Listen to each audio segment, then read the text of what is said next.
नमस्कार, बहुत स्वागत है आपका खबर असरदार में। मैं हूं रीनू यादव। मैं हूं आपके साथ पुनीत। खबरों की करते हैं शुरुआत और सबसे पहले बात करेंगे यूपी के सीएम योगी आदित्यनाथ के बयान की। यूपी के सीएम योगी आदित्यनाथ के कठमुल्ला वाले बयान पर सियासी घमासान शुरू हो गया है। AIMIM चीफ असदुद्दीन ओवैसी ने योगी आदित्यनाथ पर बड़ा पलटवार किया तो कांग्रेस और समाजवादी पार्टी ने भी बीजेपी पर तीखा हमला बोला है।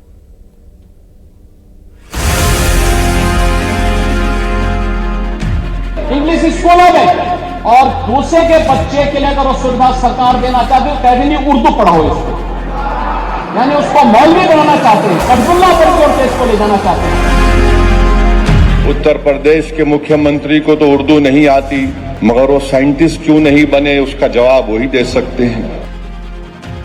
उत्तर प्रदेश के मुख्यमंत्री योगी आदित्यनाथ के कठपुल्ला वाले बयान पर सियासत गर्मा गई है।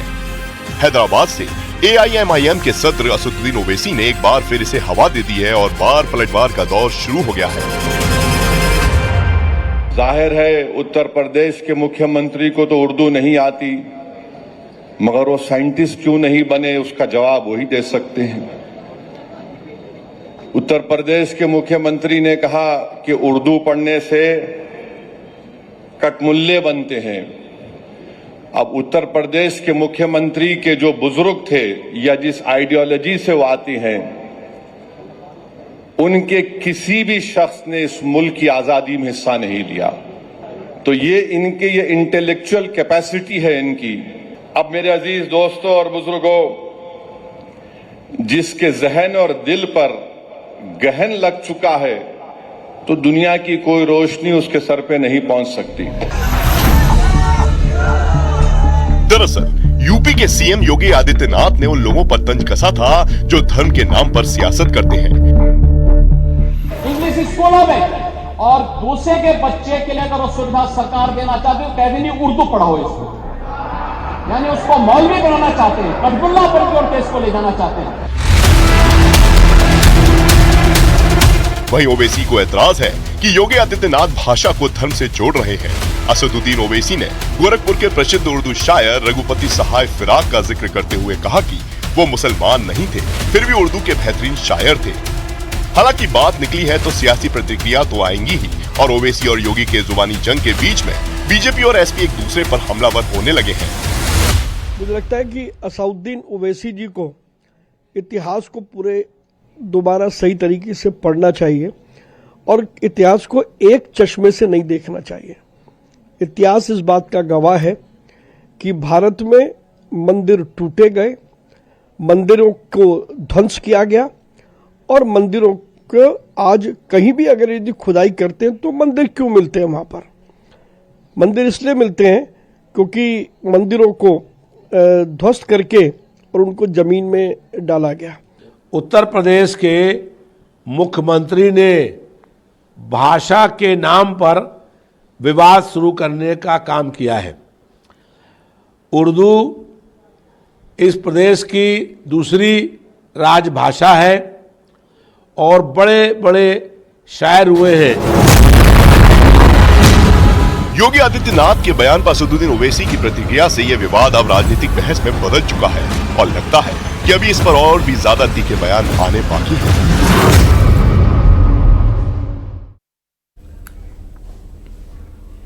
बहुजन समाज पार्टी की प्रमुख मायावती ने आज लखनऊ में पदाधिकारियों की बैठक में बड़ा फैसला लिया। मायावती ने भतीजे आकाश आनंद को पार्टी के सभी पदों से हटा दिया है। इसके साथ ही मायावती ने अपने भाई आनंद कुमार को नेशनल कोऑर्डिनेटर बनाया है। मायावती ने राज्यसभा सांसद रामजी गौतम की जिम्मेदारी बढ़ाई है और अब वो भी नेशनल कोऑर्डिनेटर होंगे।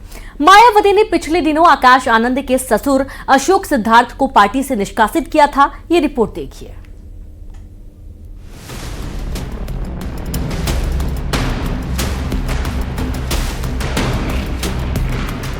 मायावती ने आज अहम बैठक की जिसमें कई बड़े फैसले लिए हैं। एक बार फिर मायावती ने अपने फैसलों से चौंकाते हुए अपने भतीजे आकाश आनंद को उनके पद से हटा दिया है। अचानक को चौंकाने वाले फैसलों के लिए मशहूर मायावती ने आज एक और ऐसा ही फैसला लिया है। उन्होंने अपने सगे भतीजे को न सिर्फ नेशनल कोऑर्डिनेटर पद से हटाया है, बल्कि इससे पहले उन्होंने उत्तराधिकारी पद से भी उनको हटाया था। अब उन्होंने अपना यकीन अपने सगे भाई आनंद कुमार पर जाहिर किया है। देखने वाली बात होगी पार्टी के लिए ये फैसला कितना ज्यादा फायदेमंद होगा। वहीं इस बार मायावती ने अपने भतीजे की जगह अपने भाई पर भरोसा जताया है। मायावती ने अपने भतीजे आकाश आनंद को नेशनल कोऑर्डिनेटर के साथ ही सभी पदों से हटा दिया है। वहीं भाई आनंद कुमार को नेशनल कोऑर्डिनेटर की जिम्मेदारी सौंपी है। इसके अलावा रामजी गौतम को भी बीएसपी का नेशनल कोऑर्डिनेटर बनाया गया है। इस तरह मायावती में 2 नेशनल कोऑर्डिनेटर बनाए गए हैं। दिए गए उनका हम सब कार्यकर्ताओं को पालन करना है। कोई और परिवर्तन हुआ है? अब नेशनल कोऑर्डिनेटर 2 बनाए गए हैं। एक है मिस्टर आनंद कुमार जी जो पार्टी के राष्ट्रीय उपाध्यक्ष थे और दूसरे हैं रामजी गौतम जी। रामजी गौतम जी और कोई परिवर्तन किसी तरह का कोई दिशा निर्देश नहीं, अभी पार्टी संगठन को मजबूत करने के लिए बहन जी ने दिशा निर्देश दिए। मायावती के ताजा फैसले के मुताबिक अब आकाश आनंद पार्टी के किसी भी पद पर नहीं रहेंगे। मायावती ने कुछ दिन पहले अपने पुराने भरोसेमंद और रिश्ते में समधी अशोक सिद्धार्थ को पार्टी से निकाला था। बीएसपी चीफ मायावती ने इससे पहले हुई बैठक में साफ कर दिया था कि उनके जीते जी पार्टी का कोई उत्तराधिकारी नहीं होगा। आकाश जी को कोई अभी अहम जिम्मेदारी नहीं दी है और उनकी जगह उनके फादर आनंद जी को जिम्मेदारी दे दी है। मतलब आकाश जी को हटा दिया गया? जी। 2027 का क्या कोई रणनीति बनाई? नहीं, अभी तो संगठन दुरुस्त करने की बात कही गई है और संगठन में जो माननीय बहन जी ने हमें जो बहन जी ने आदेश दिया उस पर हम काम जाके करेंगे। लखनऊ में मायावती की अध्यक्षता में बीएसपी की अब तक की सबसे बड़ी बैठक हुई। बैठक में यूपी, उत्तराखंड समेत कई राज्यों के प्रदेश अध्यक्ष मौजूद रहे। मायावती ने मंच पर एक बार फिर से अपनी इस बात को दोहराया कि पार्टी को कैसे मजबूत किया जाए। बीएसपी के सामने पूरे देश में नहीं बल्कि यूपी में भी करो और मरो जैसी स्थिति आ गई है। पार्टी के वोट का ग्राफ लगातार गिर रहा है। यूपी में साल 2027 में विधानसभा चुनाव भी है। ऐसे में अब बीएसपी के सामने जिम्मेदारी ज्यादा बड़ी हो जाती है। जहाँ तक मैं समझता हूँ कि जो उनका अपना समाज है या उनका अपना वोटर, वो कहीं ना कहीं जो है उनसे खिसक करके आज समाजवादी पार्टी की तरफ बड़ी आस और उम्मीद भरी नजरों से देख रहा है। हालांकि मायावती ने अपने दोनों भतीजे को सियासी तौर से सबके सामने पेश कर दिया है। अब देखने वाली बात ये है कि क्या आकाश आनंद और उनके भाई समेत मायावती का सियासी जादू आगे आने वाले चुनाव में दिखाई देगा।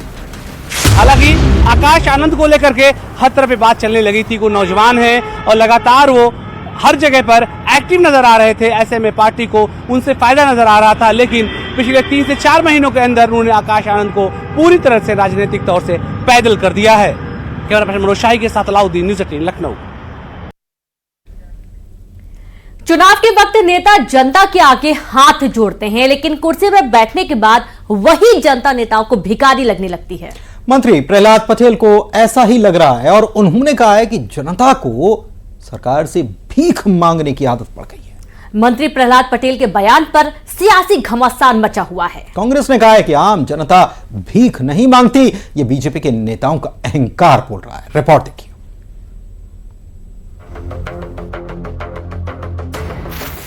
इस समाज से लेने की जो आदत है, अब तो सरकार से भीख मांगने की आदत लोगों की पड़ गई है।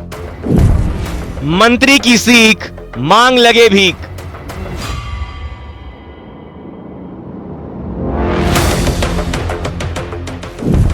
नसीहत की जारी, जनता लगे भिखारी। मंत्री का बयान, छिड़ गया घमासान। इस समाज से लेने की जो आदत है, अब तो सरकार से भीख मांगने की आदत लोगों की पड़ गई है। सरकार से भीख मांगने की लोगों की आदत पड़ गई है।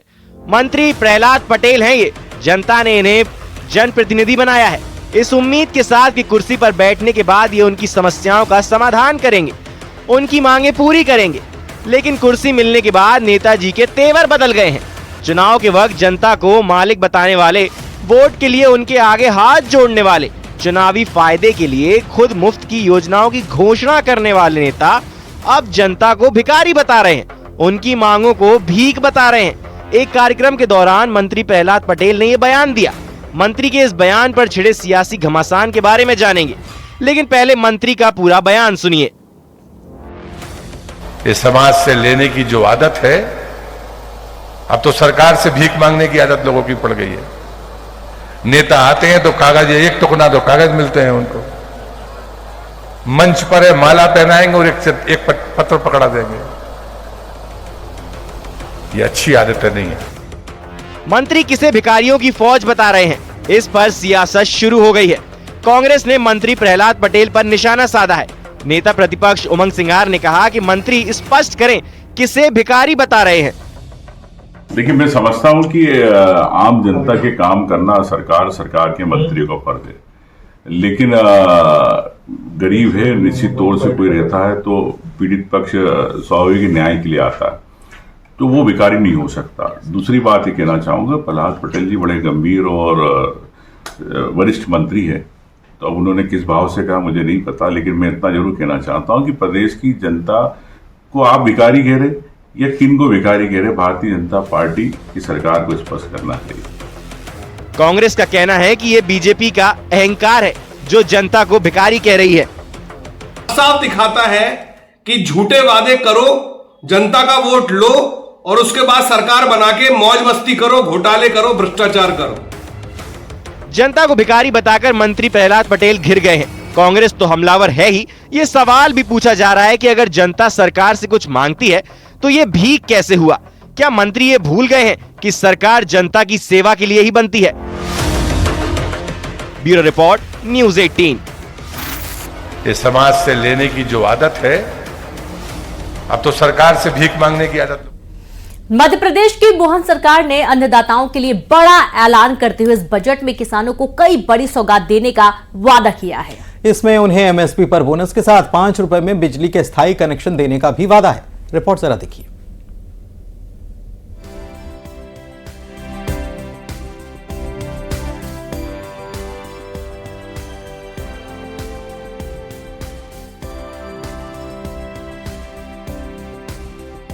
एमपी में किसानों के लिए मोहन सरकार ने बड़ा ऐलान किया है। सीएम डॉक्टर मोहन यादव ने कहा है कि किसानों को 5 रुपए में बिजली का स्थायी कनेक्शन दिया जाएगा। उन्होंने कहा है कि इस बजट में कोशिश करेंगे कि सोलर पंप के माध्यम से परेशानी खत्म कर दें।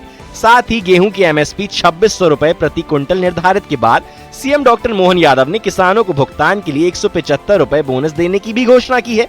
साथ ही धान उपार्जन के लिए प्रति हेक्टेयर 4000 रुपए की राशि भी तय की है।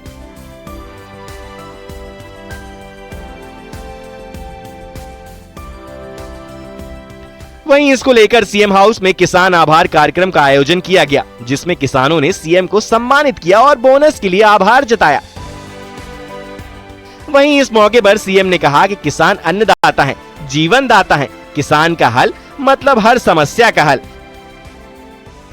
धरती में हमारे को ये हल दे रहे हैं और ये हल का मतलब क्या है? ये सारी जीवन की समस्याओं का हल है। ये हल जीवन दाता है। ये सौभाग्य हमारा है। दुनिया में कोई किसी उपकरण को हल करके नहीं बुलाते।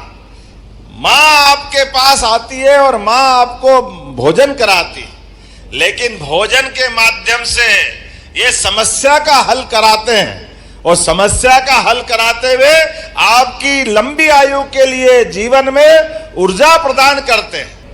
बिजली के कनेक्शन स्थायी नहीं है। अब 5 रुपए में पक्का कनेक्शन दे देंगे, स्थायी कनेक्शन 5 रुपए में।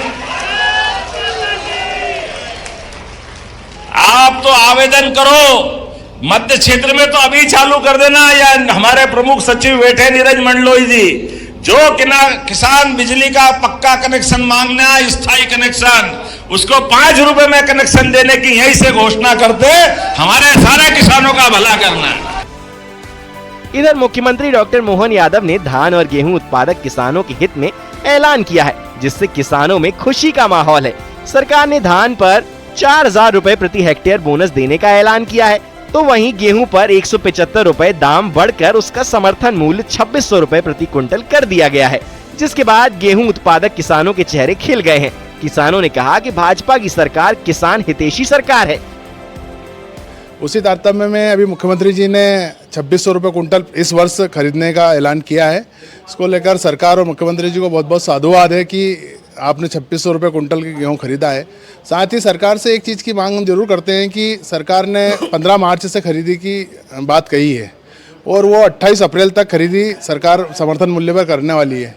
क्योंकि हमारे यहाँ अभी जब बारिश का सीजन था तो बारिश आखिरी तक अक्टूबर तक बारिश होती रही, तो इस कारण से गेहूं की फसलों की बोनी लेट हुई है। हमारे यहाँ गेहूं की कटाई लगभग 20 मार्च के आसपास शुरू होगी। तो सरकार से एक चीज़ की मांग भी करते हैं कि आप इसको खरीदी की सीमा 15 मई तक रखी जाए। पहले लगभग 2425 रुपये मिला करता था, जिसे मोहन सरकार ने अभी 175 रुपये बढ़ाकर 2600 रुपये किया है। तो हम सरकार की ओर से बहुत बहुत धन्यवाद देना चाहते हैं कि किसानों को इसका लाभ मिलेगा और सभी किसान अभी खुश है कि अभी वर्तमान स्थिति देखते हुए कि मटेरियल खाद सभी महंगा हो चुका है, उसको देखते हुए कि मोहन सरकार ने बहुत अच्छी अभी किसानों के लिए 175 रुपये का हमको समर्थन मूल्य दिया। तो हम उनका बहुत बहुत आभार व्यक्त करते हैं सभी किसान। यहाँ से कम इधर इस क्षेत्र के निर्माण क्षेत्र के 70% किसान लाभान्वित होंगे, क्योंकि इस योजना का लाभ अगर सरकार हमें 175 रुपये बढ़ के मिलता है तो उसका किसानों को बहुत फ़ायदा है।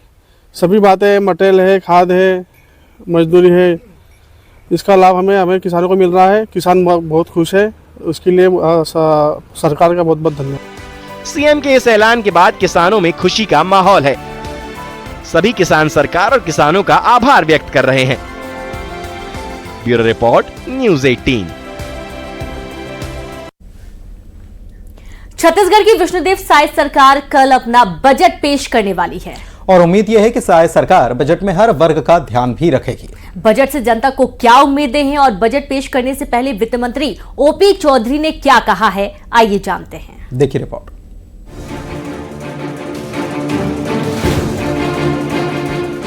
छत्तीसगढ़ की साय सरकार कल अपना दूसरा बजट पेश करने जा रही है। वित्त मंत्री ओपी चौधरी विधानसभा में बजट पेश करेंगे।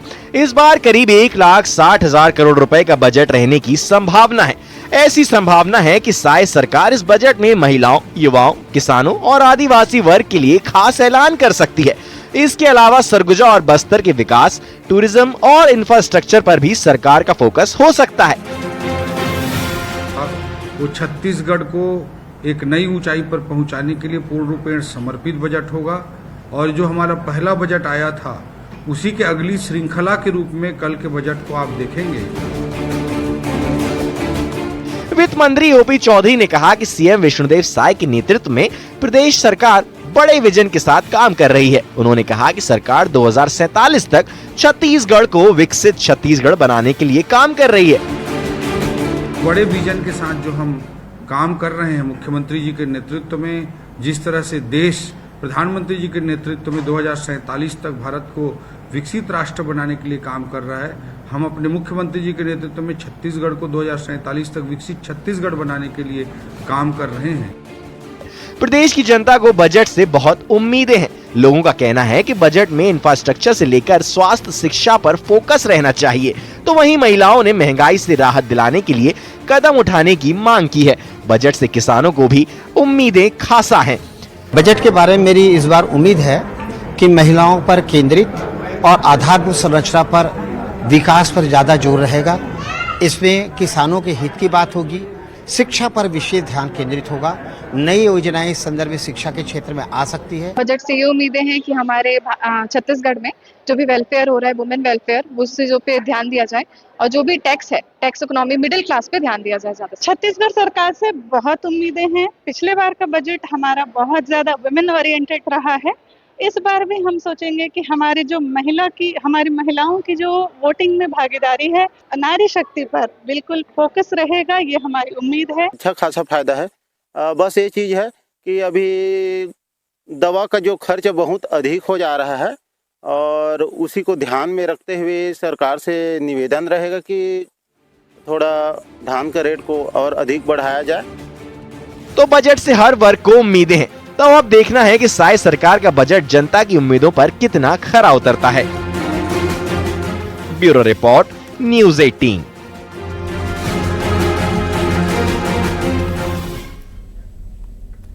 हरियाणा के रोहतक में एक सूटकेस में मिले युवती की लाश ने राजनीतिक हलकों में हलचल मचा दी है। राहुल गांधी के साथ भारत जोड़ो यात्रा में शामिल हुई हिमानी नरवाल हरियाणा विधानसभा चुनाव में काफी एक्टिव थी। हिमानी सोशल मीडिया पर काफी एक्टिव रहती थी। महिला कांग्रेस कार्यकर्ता के सनसनीखेज हत्याकांड को लेकर सूबे का सियासी पारा चढ़ने लगा है। हिमानी नरवाल हत्याकांड की जांच के लिए एसआईटी का गठन किया गया है। पुलिस ने हिमानी का मोबाइल फोन भी बरामद कर लिया है। रिपोर्ट देखिए जरा।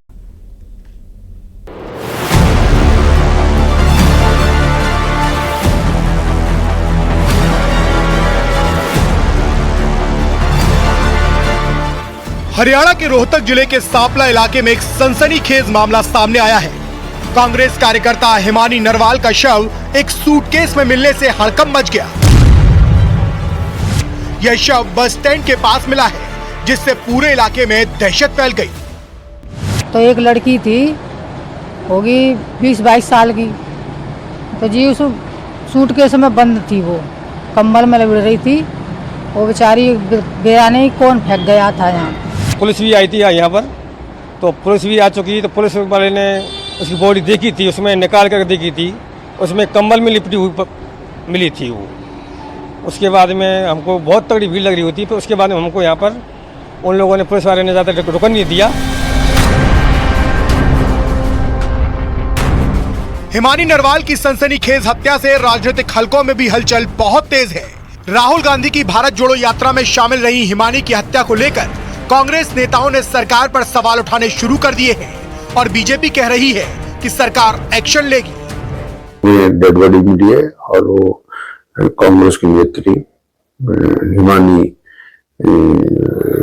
नरवाल की है, और इस जनहत्या अपराध के लिए मैं इसकी निंदा करता हूं और साथ में ये भी अनुरोध करता हूं कि उसका एसआईटी फ्रेम की जाए और जल्दी से जल्दी मुझे को पकड़ा जाए। दुखद है, और हरियाणा पुलिस ने तुरंत मामले का संज्ञान लिया है और पूरी इसकी जांच में सरकार भी लगी है, एजेंसियां भी लगी हैं, और जो भी दोषी होगा उसके क्या हालात है उन सबको देख के कानून के अनुसार अवश्य कार्रवाई की जाएगी और दोषियों को दंड मिलेगा। हिमानी नरवाल कांग्रेस की सक्रिय सदस्य थी और पिछले विधानसभा चुनाव के दौरान उन्होंने हरियाणा और महाराष्ट्र में पार्टी के लिए प्रचार भी किया था। उनकी हत्या को लेकर हरियाणा के पूर्व मुख्यमंत्री भूपेंद्र सिंह हुड्डा ने प्रदेश की कानून व्यवस्था पर सवाल खड़े किए हैं। भूपेंद्र सिंह हुड्डा ने लिखा, एक लड़की की इस तरह हत्या होना और उसका सूटकेस में शव मिलना बेहद दुखदाई और आघात पहुंचाने वाला है।